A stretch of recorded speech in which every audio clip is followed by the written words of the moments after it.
Right, katambayan. Dito tayo at padaanan natin ng pental pen na rubber itong pangalan ng aking gulong. Gayahin nyo, maganda siya eh. Maganda siyang tignan. Pinapadaanan ko yung mga nakaukit na pangalan nung gulong. Reflectorized daw to. Hindi ko alam kung maganda ito. Hindi ko pa nasubukan kung baka mamaya paghugas ko ng gulong tanggal din.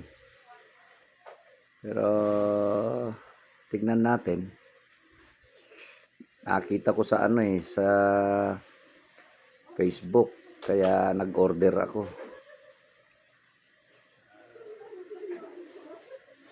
Ayan ganda siyang tignan eh. Kitang-kita yung mga letra.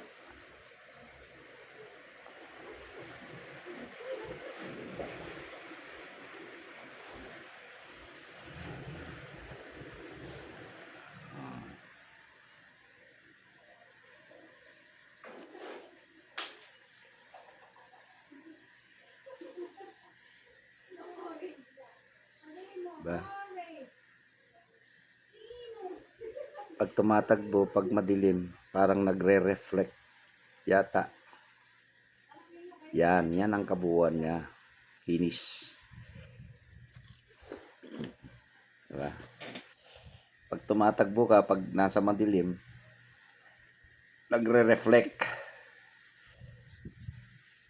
Subukan ko kung matibay at hindi matuklap. Alright, yan lang mga katambayan. Thank you very much for watching. Share ko lang to.